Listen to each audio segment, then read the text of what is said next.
Hey guys, here we are on April 6th. We are jumping into Holy Week's devotional time, and we want to catch you up on what's going on. We have a devotional this week to help prepare our hearts and our minds to what God is doing. And so we want to just encourage you and help you to seek Him in all that is going on. And so this week we have a special devotional from Nucleus Church downloaded for us. And so we're going to go ahead and check that out. We're going to load it right up to the screen, and we're going to dive right in. All right, Monday, April 6th. Mary pulls out her costly perfume. This is in John 12, 1, 11. 6 days before the Passover. That means it's the day after Jesus' triumphant entry into Jerusalem. Passover. Jesus came to Bethany, the home of Lazarus, whom he had raised from the dead. There they gave a dinner for him. Martha served, and Lazarus was with one of at the table with him. Mary took a pound of costly perfume made of pure nard, anointed Jesus' feet, and wiped them with her hair. The house was filled with the fragrance of the perfume, but Judas Iscariot, one of his disciples, the one who was about to betray him, said, "Why was this perfume not sold for 300 denarii and the money given to the poor?" He said this not because he cared about the poor, but because he was a thief, and he kept the common purse and used to steal what was put into it. Classy, dude. Very classy. Jesus said, "Leave her alone. She bought it so that she might keep it for the day of my burial. You have always have the poor with you, but you do not always have me."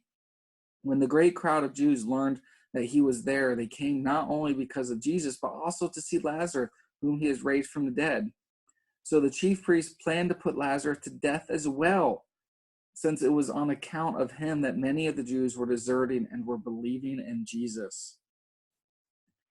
Little heads up, they weren't leaving because of the miracle of Lazarus. They were leaving because they wanted life. They wanted freedom. They wanted to see something that was real. They were tired of just going through the motions. They were tired of following dead rules and dead religion. They wanted to live. They wanted to understand and know who God was. And so as we're looking at that this week, and we're talking about that and we're reflecting on that, how are we worshiping Jesus? Are we giving of our time, our talents, and our tithing? Are we looking to further his kingdom? Are we looking to love our neighbors? Are we looking to go above and beyond? Would we sacrifice that as which is most important to us as a sacrifice to Jesus? That they say that perfume would have cost almost a year's salary, and that's expensive. That's a lot to put on somebody. But she understood who Jesus was. She understood how worthy he was. And so when we look at what we're giving, look at how we're spending our time, we look at how we're spending our energy. Would we sell our TVs to worship Jesus? Would we give up our time watching Netflix or uh, swiping through our phone apps in order to love Jesus? Would we go the extra miles to see that our neighbors are cared for, or send out cards to those that aren't able to get out? That's what Jesus is challenging us. And during this Holy Week, how are we using our time and our abilities to love on him, to worship him, to glorify him? Are we willing to just sit down at his feet and pray? Are we willing to just hear what God has?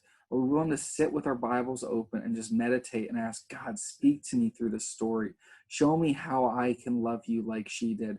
Show me how I can worship you. Think of it as this: Lazarus was dead and Jesus brought him to life. And in a way to say thank you, Lazarus invited him over for dinner. Each of you and I and all of us watching, we were dead, and then God made us alive.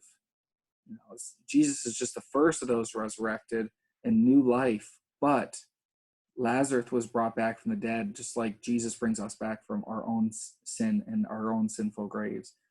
So that's what I want you to pray on today. We got a ton of updates coming up. Stay tuned for Tuesday as we dive into those, and we hope to stay connected.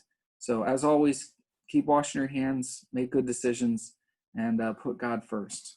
Until then, we'll see you later.